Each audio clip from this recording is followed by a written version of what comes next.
You feel it. You have felt it for a while now. Not sadness exactly, not fear exactly, something harder to name than either of those. A weight that sits just below the surface of your days. A quiet restlessness that follows you into the morning and does not leave when the day gets busy. You wake up and something feels different. Not wrong, just different. Like the ground beneath you has shifted. Like the version of your life you were living 2 years ago belongs to someone else. Like the things that used to matter to you have quietly stopped mattering, and you do not know why. You have not talked about it to many people, because how do you explain something you cannot name? How do you tell someone that you feel like you are changing, but you do not know what you are changing into? Chosen one, I need you to hear something. That feeling, that is not a problem. Look at your life for a moment. Really look. Relationships that used to feel essential have quietly grown distant, and you did not plan for that. Goals that used to drive you awake at night no longer feel urgent, and you do not know when that changed. The version of you that could hustle through anything, the version that could push past every obstacle with sheer will, that version of you feels unavailable right now, and somewhere in the back of your mind, a quiet fear whispers, what if I am going backward? What if I am losing something I cannot get back? What if the person I was becoming is somehow becoming less? I want you to stop right there, because what you are about to hear will completely reframe everything you thought was happening to you. You are not going backward. You are not losing. You are not becoming less. You are being moved, and chosen one, you did not move yourself. Here is what no one tells you about the seasons. When God begins to change you, He does not announce it with clarity. He does not send a letter that reads, starting next Tuesday, I will be doing a deep renovation of your soul, your desires, your relationships, and your sense of self. He does not give you a warning label. He does not hand you a map. He begins. And when He begins, the first thing you feel is disruption, a holy disruption, a soul-level knowing that something permanent is shifting, that something that used to fit no longer fits, that something that used to feel like home no longer feels like home. And if you do not know what that is, it can feel terrifying. It can feel like breakdown. It can feel like you are losing your mind, your faith, your direction. But chosen one, listen carefully. What you are feeling is not the feeling of things falling apart. It is the feeling of God's hands pressing into the clay of your life. It is the feeling of active divine work. It is the feeling of being changed from the inside out. C.S. Lewis, the Oxford scholar, the man who wrestled with the deepest questions of faith with more intellectual honesty than almost anyone who has ever written about God. Lewis himself walked through seasons of radical change, seasons where the life he had built was dismantled by the very God he loved. And out of that experience, he wrote something that I want to read to you slowly, because these words are not just theology. These words are a description of exactly what is happening to you right now. As C.S. Lewis wrote in Mere Christianity, imagine yourself as a living house. God comes in to rebuild that house. At first, perhaps, you can understand what He is doing. He is getting the drains right and stopping the leaks in the roof, and so on. You knew that those jobs needed doing, and so you are not surprised. But presently, He starts knocking the house about in a way that hurts abominably and does not seem to make any sense. What on earth is He up to? The explanation is that He is building quite a different house from the one you thought of, throwing out a new wing here, putting on an extra floor there, running up towers, making courtyards. You thought you were being made into a decent little cottage, but He's building a palace. Chosen one. You thought you were becoming a cottage, but God is building a palace. and palaces take longer than cottages. They require different foundations. They require higher walls. They require rooms you never planned for. But presently, Isaiah 43:19 says, "Behold, I am doing a new thing. Now it springs forth. Do you not perceive it?" God spoke those words through Isaiah to a people who were exhausted by waiting, a people who had prayed, who had believed, who had held on, and who, by the time those words arrived, were starting to wonder if the promise was real. He said to them, "Behold," not remember, not think back to what I used to do. He said, "Behold," look up, look forward, look at what is happening right now, because the new thing does not look like the old thing. The new thing does not arrive in the same way the last season did. The new thing springs forth. It comes up suddenly. It appears where there was nothing. And the reason you might not perceive it yet is because new things feel disorienting before they feel clear. The reason you might be confused about what is happening inside you is not because God is absent. It is because He is doing something you have never experienced before, and your spirit is sensing it before your mind can find words for it. That is not confusion. That is discernment. That is the inner knowing of someone whose God is on the move. Before I go further, I need to pause here, because if you have felt what I described just now, the unnamed restlessness, the shifting inside, the sense that something is changing, and you cannot fully explain it, then you are not alone.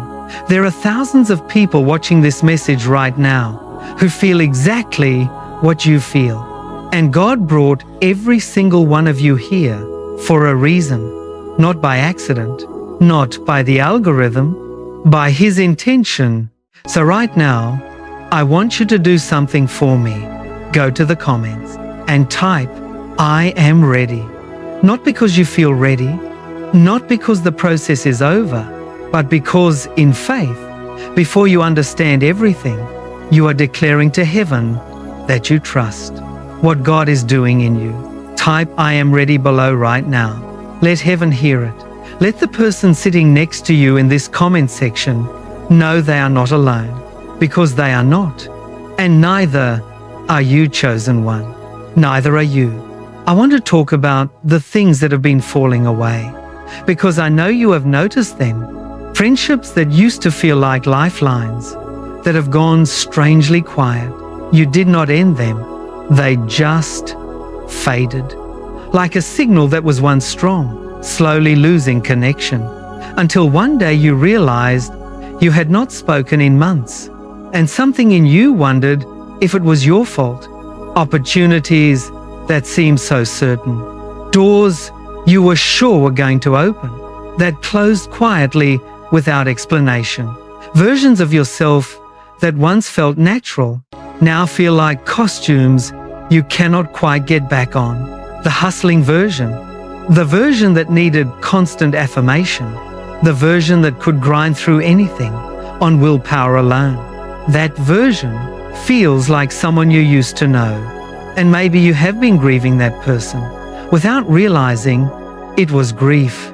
Maybe you have been wondering what happened to the drive, what happened to the certainty, what happened to the version of you that felt more put together. Chosen one, I need you to hear this slowly.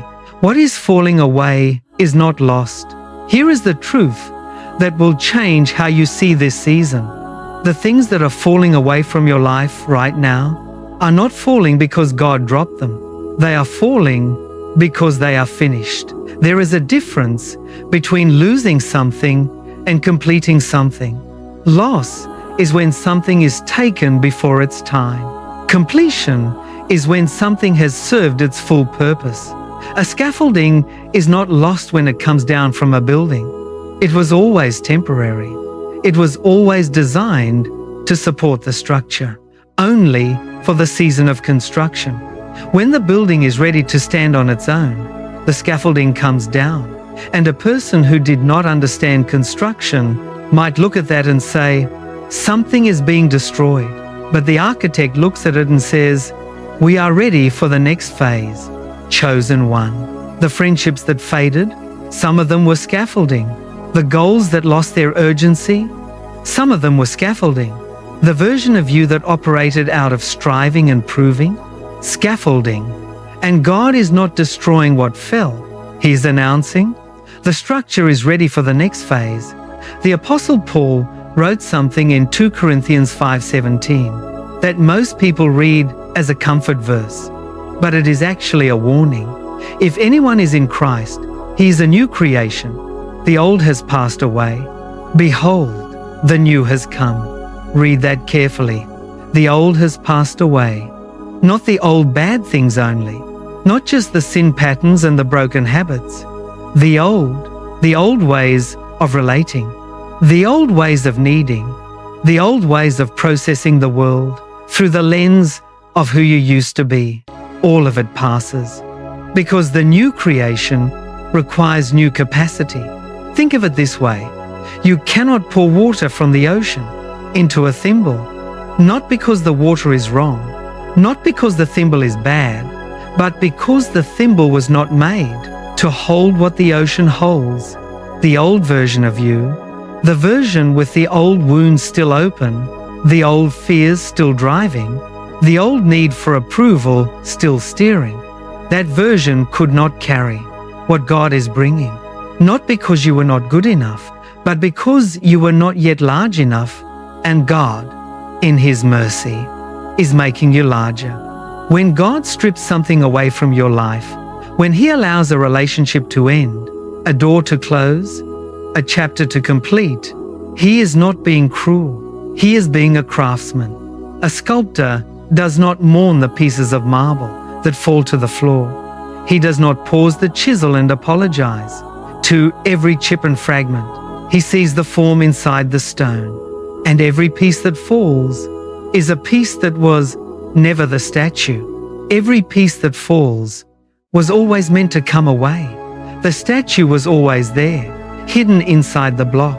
And the sculptor's job, God's job, is to remove everything that is not you, not the real you, not the you He designed before the foundation of the world, but every layer of fear, every layer of performance, every layer of striving and pretending, and holding yourself together for the benefit of others. He is chiseling all of it away. And yes, it hurts. Of course it hurts. The chisel was never meant to feel comfortable.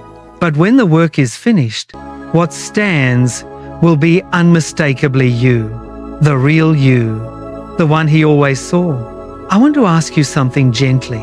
Have you been wondering if God is angry with you?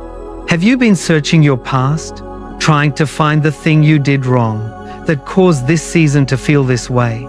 Have you been carrying a quiet shame, a sense that if you had been better, had prayed more, had trusted more, this would not be happening? Chosen one, set that down. Set it down right now. What you are walking through is not judgment. It is not discipline for a past mistake. It is not the silence of a God who is disappointed. It is the focused attention of a God who is working. There is a difference between the confusion of judgment and the confusion of becoming. Judgment produces despair. Becoming produces restlessness. And what you feel, that quiet, holy restlessness, is not the mark of someone who failed. It is the mark of someone who is in the middle of being made. You are not being punished. You are being prepared. And those two things feel identical from the inside, but they lead to completely different destinations. But here is what most people do at exactly this point in the process. And I need you to hear this clearly, because this is where the most damage happens. When the discomfort of transition becomes intense enough, when the things that used to work stop working, when the relationships that used to feel stable feel unstable, when the future that used to look clear looks foggy, the temptation comes to reach backward, to grab the old version of yourself, to pick up the old patterns, to go back to the old relationships, not because they were right for you, but because they were familiar, because the unfinished version of yourself is uncomfortable, and the old version, even if it was smaller than what God has for you, felt like home. This is the moment of greatest spiritual danger in a transformation season. Not the stripping, not the confusion, but the reaching back, because the moment you reach for the old life, in the middle of the new one being built, you slow the construction. You tell the builder, "I'm not sure I trust the new house. Let me stay in the old one a little longer." And God, in His patience, will wait. But chosen one, you do not have time to waste in what has already been completed. What is coming needs the new version of you, and I am about to show you exactly how large that coming is. I want to go back to C.S. Lewis for a moment, because he wrote something in The Problem of Pain that I believe is one of the most important things any human being has ever said about what it means to be in God's hands. Not about theology, not about doctrine, about the actual experience of being shaped by the one who made you. Lewis wrote, "We are, not metaphorically, but in very truth, a divine work of art, something that God is making." Read that again slowly. Not metaphorically, in very truth. You are a divine work of art, right now, in this moment, not when the process is finished, not when you feel more together, not when the confusion lifts and the path becomes clear again. Right now, in the middle of the unfinished, in the middle of the undone, in the middle of everything that does not make sense yet, you are something that God is making. Active tense, present continuous. He is making, not made and abandoned, not started and forgotten. Currently, actively, intentionally making. Think about what a work of art looks like in the middle of its creation. A painting mid-process does not look like a masterpiece. It looks like chaos, colors that clash, lines that do not yet connect, areas of canvas that appear dark where light will eventually fall. An unfinished painting does not tell a coherent story yet. And if you walked into a master painter's studio and saw the canvas mid-work, you might not recognize what it was becoming. You might even wonder if something had gone wrong. But the painter is not confused. The painter sees the finished image. In the brushstroke that looks like disorder, the painter knows that the dark section is where the shadow falls, and that without that shadow, the light cannot be understood. A song mid-composition is not yet music. It is incomplete harmonies. It is notes that do not resolve. It is dissonance in search of its resolution. But the composer knows. The composer hears the final chord. In every note that has not landed yet, chosen one, you are mid-composition. You are the painting before the final layer. You are the song before the resolution. And the artist sees you complete in a way that you cannot yet see yourself. Here is something I need you to understand. The discomfort you feel right now, the stretching, the pressing, the sense of being held in something that is reshaping you from the inside, that discomfort is not evidence that God has left. It is evidence that He is here. It is evidence of contact. It is evidence that His hands are actively on you. Philippians 1:6 says, "He who began a good work in you will bring it to completion." He began it. He is completing it. The same hands that started this are the hands that are finishing it. And here is what that means for you in this exact moment. The fact that you feel the pressing means you are in His hands. The fact that you feel the reshaping means the work is ongoing. The fact that you feel the discomfort of being changed means you are being changed. And clay that is not in the potter's hands does not feel the pressure. Only the clay being actively worked knows the weight of the potter's grip, Your discomfort, chosen one, is the sensation of God's attention. But now I need to tell you something that will make the process feel harder before it feels easier. Because there is a part of this that most messages leave out. God is not building the version of you that you planned. He is not completing your blueprint. He is not making the cottage you designed for yourself. The safe version, the comfortable version, the version that stayed in the familiar, that stayed in the known, that stayed within the limits of what you could understand and control.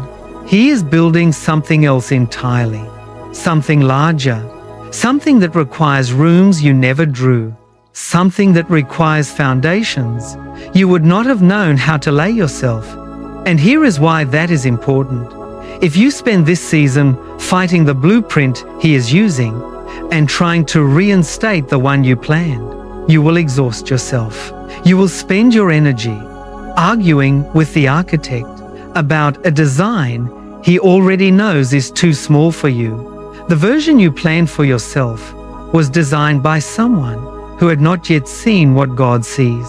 The version He is building was designed by someone who knows your end from your beginning, who knows what is coming, who knows what you will need. And the house He is building is built for a life you cannot yet imagine. I know what you might be feeling right now. I know that what I'm describing, as true and beautiful as it is, does not always feel beautiful from the inside. When God expands your capacity, the expansion itself can feel like loss, like something essential is being taken, like you are being emptied more than you are being filled. And that sensation is real. I'm not going to minimize it. The stretching hurts. The stripping is uncomfortable. The season of not yet knowing who you are becoming is genuinely disorienting. But hear this. When a river floods its banks to reach new territory, it did not lose the old banks. It grew past them. The water did not shrink. It expanded. The territory it now covers is greater than what it covered before. You are not being emptied, chosen one. You are being expanded. The feeling of losing is the sensation of your borders being pushed outward by something too large to be contained, by who you used to be. If you have made it this far, if you are still here, still listening, still holding on, I want you to know something. Your presence in this moment is not accidental. God did not bring you halfway through this message and then let your attention drift by accident. He kept you here because He has more to say. And before I continue, I need you to do something. Go to the comments and type, "He is building me."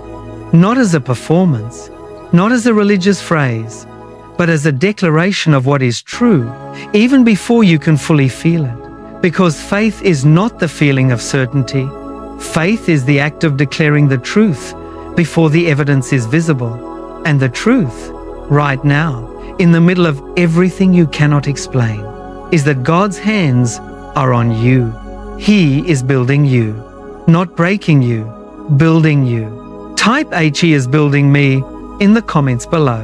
Let heaven record it.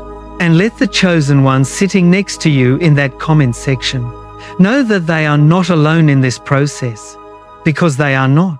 And chosen one, what I am about to show you in the next few minutes is the part of this message that I believe God has been waiting for you to reach. Stay with me.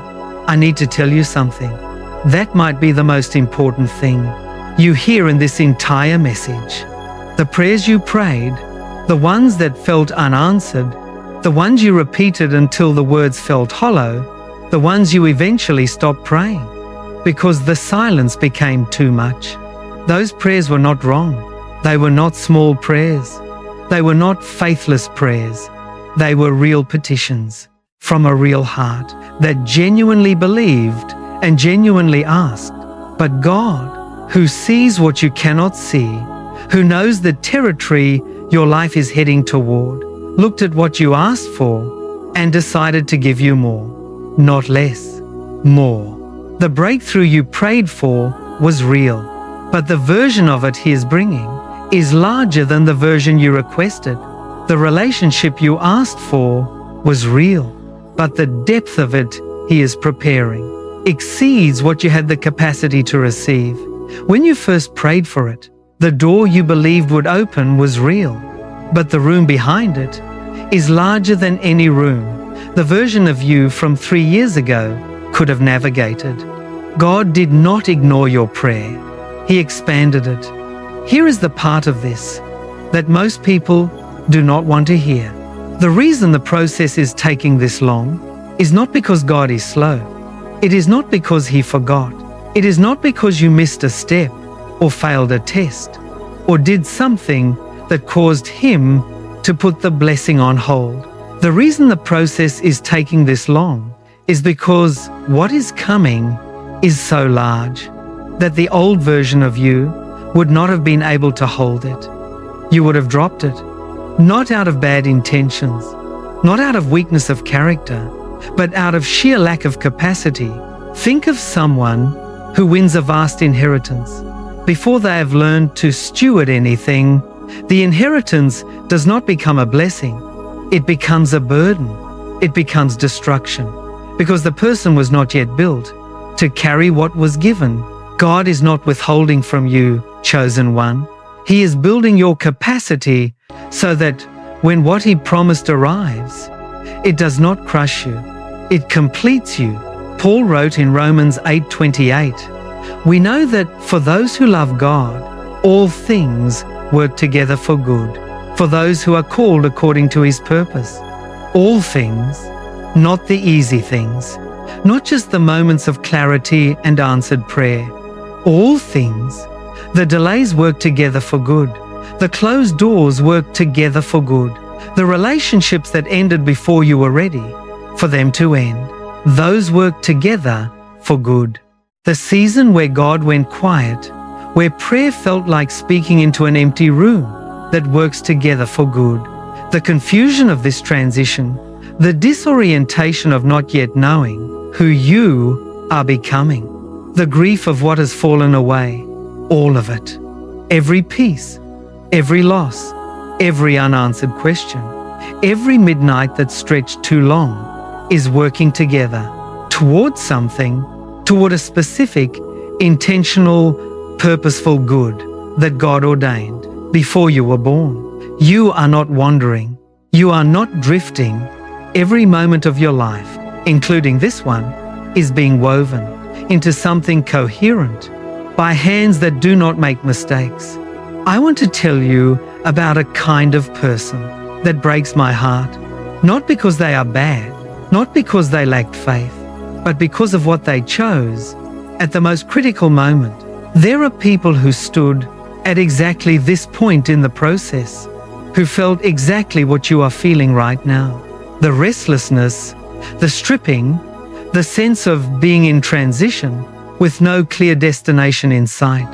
And at that moment, at the exact moment when God's hands were closest to them, when the new thing was almost ready to emerge, they stopped. They looked at the construction zone and they called it collapse.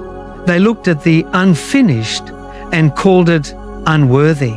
They reached back for the old season, the old patterns, the old relationships, the old smaller version of themselves, and they settled there.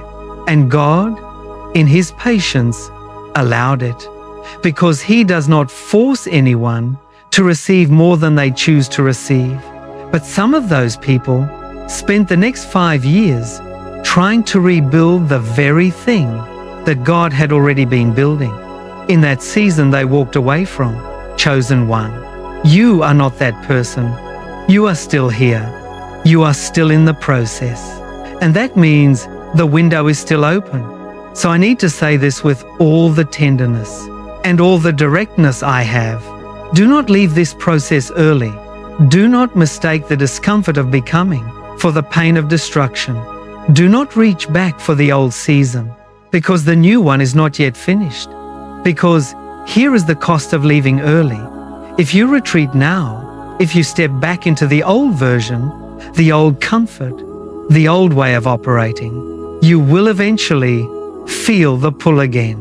The holy dissatisfaction will return, because God does not abandon the work He begins. He will wait, and He will bring you back to this exact threshold.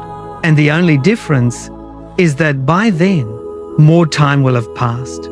More days will have been spent in a season you were already supposed to be through. You do not have to rush.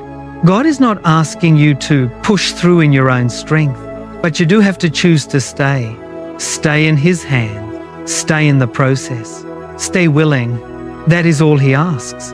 The rest is His work to do. Chosen one.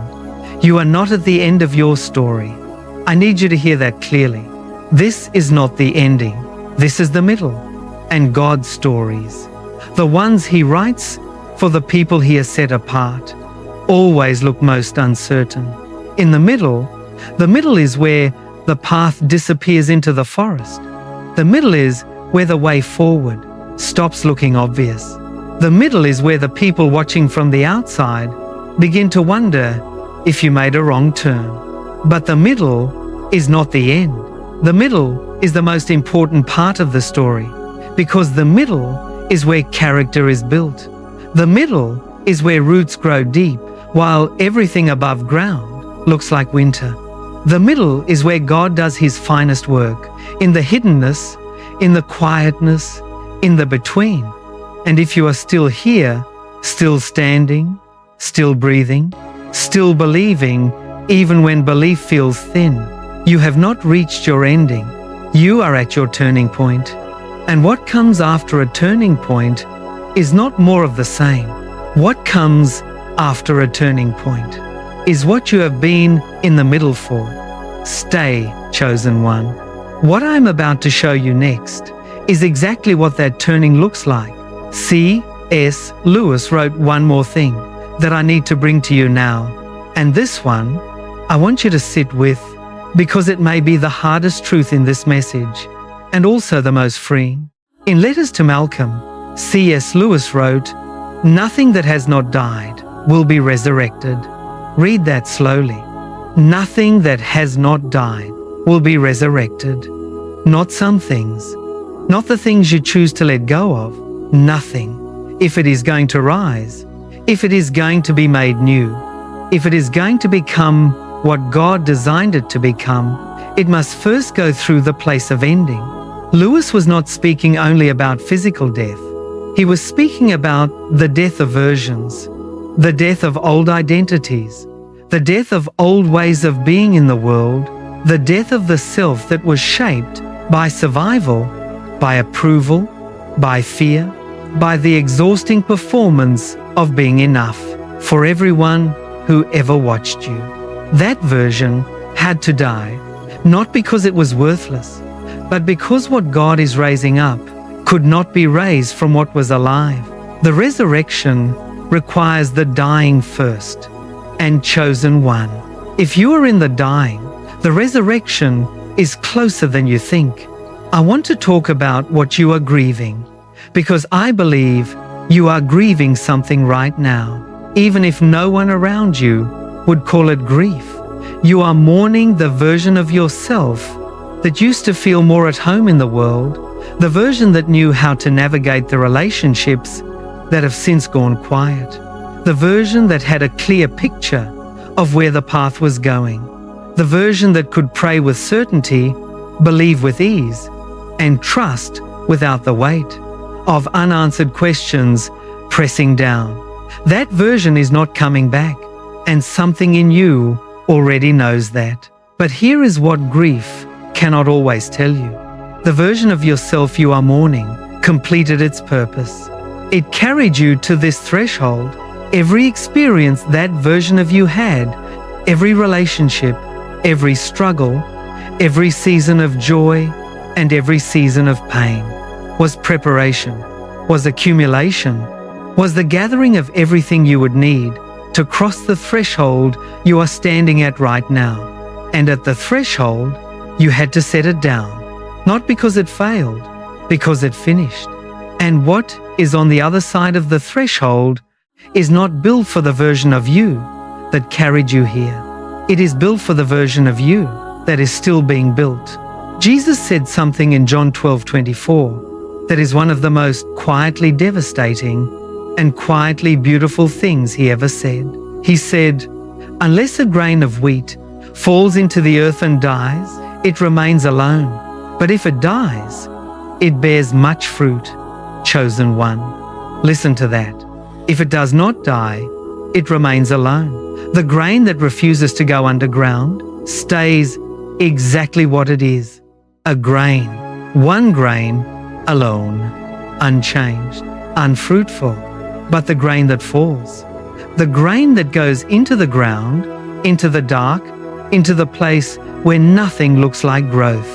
That grain bears much fruit, not one fruit. Much fruit. Multiplication. Abundance. A harvest that could not have come from a grain that stayed on the surface. The question Jesus is asking you in this season of your life is not why you are going underground. The question is, do you understand what going underground means? It does not mean the end. It means the planting and planted things do not stay underground forever. There is a difference between being buried and being planted. And I need you to understand this difference with your whole heart, because the enemy of your soul wants you to read this season as burial. He wants you to look at what has gone underground, the dreams that feel dormant, the prayers that feel unheard, the version of yourself that no longer seems visible. And he wants you to call it a grave. But God reads it differently. A buried thing is finished. It was placed in the ground and covered over, with no intention of return. A planted thing is beginning. It was placed in the ground and covered over, because darkness and pressure are exactly what it needs to become what it was designed to be. Both go underground, both are covered, both are hidden from the surface. But only one comes back, only one rises. Only one pushes through the dark soil and reaches toward the light as something completely transformed. You are not buried, chosen one. You are planted. The covering you feel over your life right now, the hiddenness, the darkness, the sense of being underground, is not the end of your story. It is the soil in which your next season is already forming. The roots are going down before the harvest comes up, and you cannot rush the roots.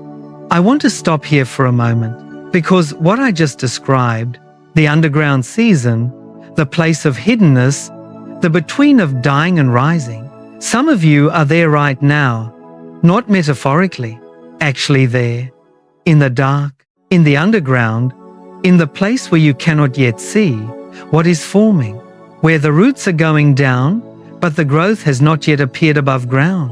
And if that is you, I am not going to rush past your reality to get to the hopeful ending. I am going to sit here with you for a moment, because you deserve to be seen in the middle, not just at the end.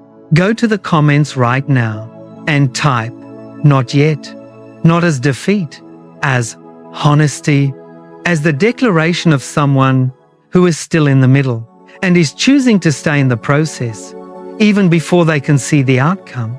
Not yet is one of the most powerful things a person of faith can say, because it means, I am not there yet, but I am still here. I have not left. I have not given up. I have not reached back for the old thing. I am still in the ground, still trusting, still believing in the harvest I cannot yet see. Type "not yet" below and know that I see you there. And more importantly, God sees you there. But chosen one, let me tell you something about seeds. Seeds do not stay underground forever. Not the seeds God plants, not the ones He places into the dark with His own hands. The laws of the kingdom of God are more certain than the laws of nature. What God plants, He waters. What He waters, He tends. What He tends, He brings to harvest. And your harvest, the one that corresponds to everything He has been building in you through this season.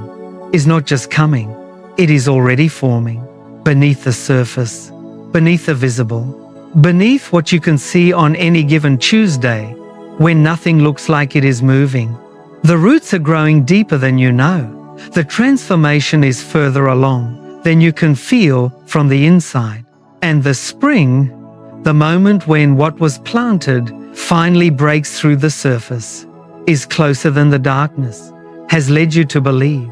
Stay in the soil, chosen one, because what comes up from this season will not look like what went in.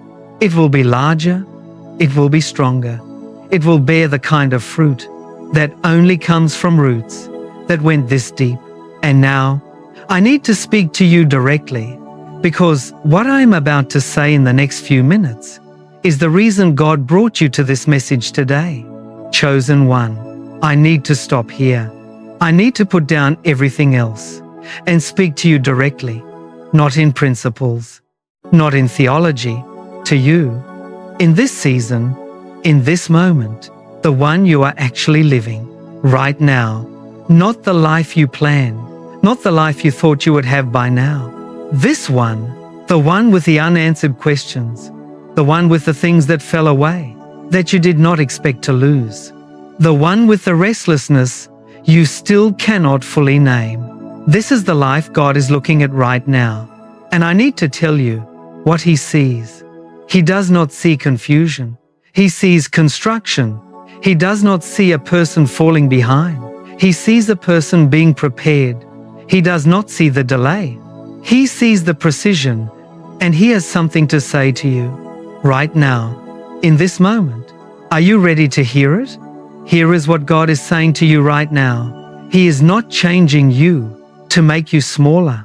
He is not stripping you to diminish you. He's not allowing this season of discomfort to punish you for anything you did or did not do.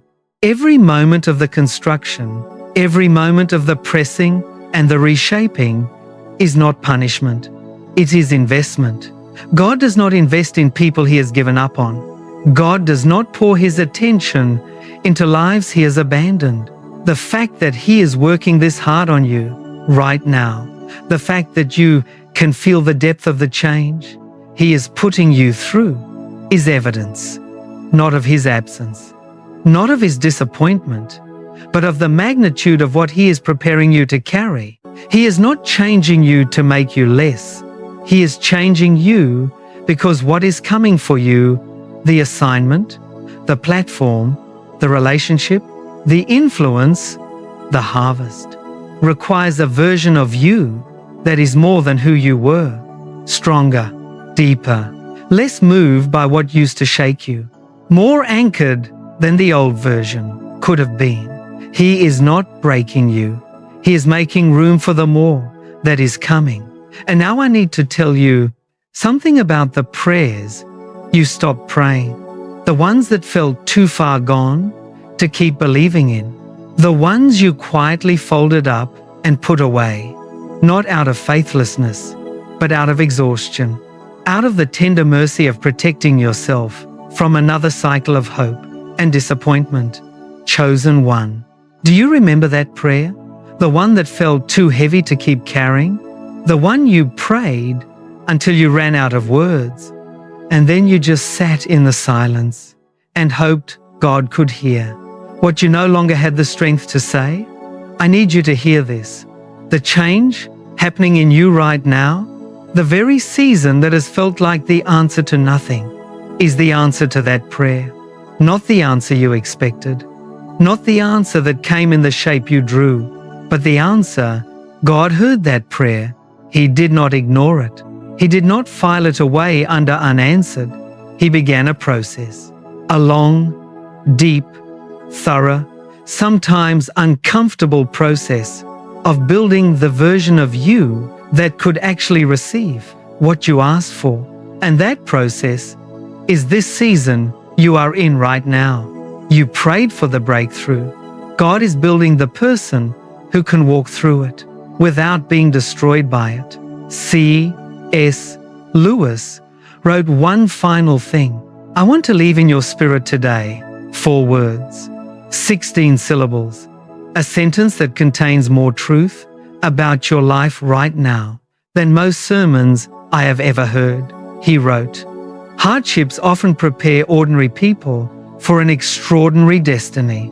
Hardships, not blessings, not the easy seasons, not the moments of clarity and answered prayer. Hardships, the very thing you have been walking through, the confusion, the stripping, the long underground season. Lewis is saying that this is how ordinary people become prepared for extraordinary things. And chosen one, hear me say this clearly. You are not being left ordinary. You are being prepared for something extraordinary. The hardship is not the evidence that God has passed you over. It is the evidence that He has chosen you for something that requires this kind of preparation. Not everyone gets prepared like this. Only the ones going somewhere that demands it. Only the ones carrying something that requires it. Only the ones God trusts to hold what He is about to place in their hands. That is you. That has always been you. Right now, before I say another word, I need you to receive something. Not when the process feels finished. Not when the confusion lifts. Not when you can see clearly what God is doing. Right now, in the middle of the unfinished, in the middle of the not yet, in the middle of the underground, there is something God has prepared for you. Something that has been in His hands since before you were born. Something that this entire season, every uncomfortable, disorienting, grief-filled, refining moment of it, has been building you to receive. And He is asking you right now, will you receive it in faith before you can see it in full? Go to the comments and type, "I receive it."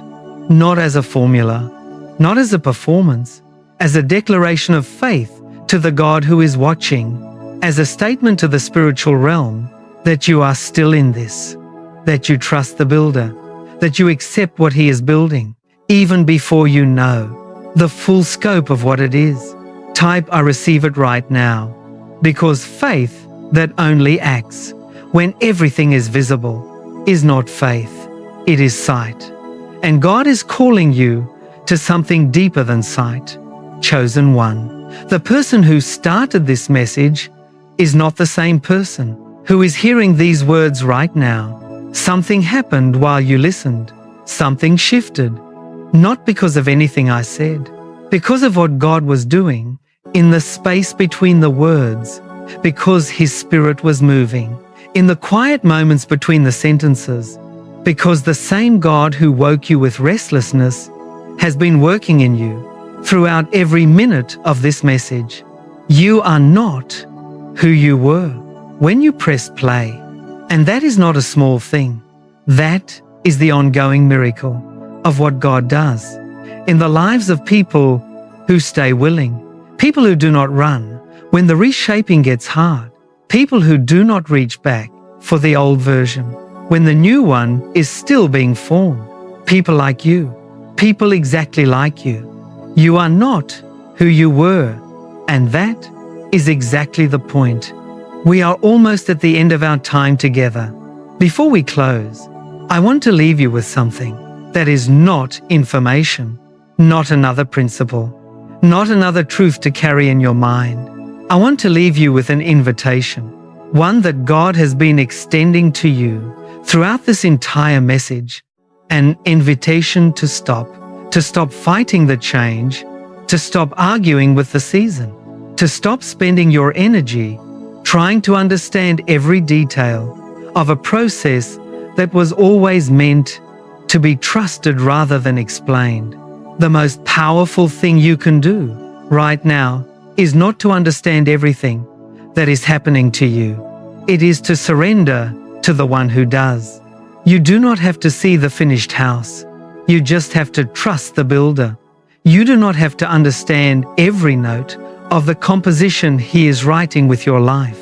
You just have to trust the composer. You do not have to know what the painting will look like when the final layer is complete. You just have to remain still in the hands of the artist. Surrender, not defeat. not giving up, not the silence of someone who stopped believing. Surrender is the most active thing a person of faith can do. And I know that word surrender can feel vague. So let me make it practical. Surrender in this season looks like this. It looks like waking up tomorrow and choosing not to rehearse the story of everything that has not happened yet. Surrender looks like releasing the timeline, the one you drew for yourself, the one that said you would be here by now, the one that said the door would have opened by now, the one that said the relationship, the career, the breakthrough, the clarity would have arrived by now. Release that timeline. Not because your desires were wrong, but because God's timing is more precise than yours. Surrender looks like saying out loud, if you need to, God, I trust you with this. I do not understand it. I cannot see the end. I cannot feel you in the way I used to, but I'm choosing to stay in your hands. I'm choosing to believe that what you began in me, you will finish in your time, in your way, according to purposes that are greater than anything I could have planned for myself.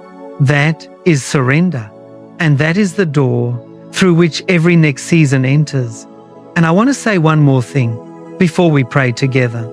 God has not forgotten the promises He made to you, not the ones spoken over you in a church service years ago, not the ones that landed in your heart in a quiet moment that felt too real to be your own imagination, not the ones He confirmed through a scripture that leaped off the page and would not let you go. He has not forgotten. Philippians 1:6 says, He who began a good work in you will bring it to completion. That is a covenant, not a suggestion, not a motivational phrase for the wall of a coffee shop, a covenant from a God who has never broken one. He who began, the same God who planted the promise in your heart in the first place, He is the one completing it. He did not outsource the delivery to chance. He did not assign it to circumstance. He took personal responsibility for seeing what He started through to its full completion. You have not been forgotten. You have not been passed over. You have not been replaced. You are still in the plan. You are still in the process. And the God who chose you has not changed His mind. Chosen one. I want to close our time together with a prayer, not a performance, not a religious formality, a real conversation between you and the God who is building you. If you are willing, wherever you are, whatever time it is, whether you are alone or surrounded by people, say this with me right now. God, I come to you exactly as I am, in the middle of the unfinished, in the middle of the process I do not fully understand. I choose today to stop fighting the change. I choose to trust your hands, even when I cannot see what they are building. I release the timeline I planned. I release the blueprint I drew for myself, and I receive, by faith, before I can see it fully, the version of me that you are making, the house you are building, the harvest you are growing, the destiny you ordained. Before I took my first breath, I trust you, God, not because the process is easy, but because you are faithful and you have never started something you did not intend to complete. So complete it, Lord, in me. In this season, in this exact moment, I am still here. I am still in your hands, and I trust you. Amen. Before you go, I want to ask you something. Think of one person right now, just one, someone in your life who is walking through a season they cannot explain, someone who is feeling the unnamed weight, someone who has been wondering if God has forgotten them, someone who needed to hear today that the dying before the resurrection is not the end of their story. Do you have someone in mind? Then this is your assignment. Go share this message with that person right now, not later, not when you find the right moment. Now, because you were not brought to this message only for your own benefit. You were brought here so that what landed in you today could be passed through you to someone who is still in the dark and needs to know that spring is coming. You might be the answer to their prayer today. You might be the word they needed, that they could not pray for themselves. Share this message. And chosen one, if this message found you today, if something in these words touched a place inside you that needed to be touched, I want you to know that this is not the last thing God has to say to you in this season. There is more. Subscribe to this channel. Turn on your notifications. Because every week, God sends another message for people exactly like you. People who are in the process, people who are still in the middle, people who are holding on to promises that have not yet arrived. This is your community. These are your people, and you belong here. God is changing you, and what is coming, what He has been building in you through every uncomfortable, every disorienting, every underground moment of this long season is worth every moment of the process. Stay in His hands, chosen one. Stay willing. Stay in the soil, because the harvest is coming. And when it arrives, it will be more than you asked for, more than you imagined, more than you prayed. You are not forgotten. You are not alone. And you are exactly where God needs you to be.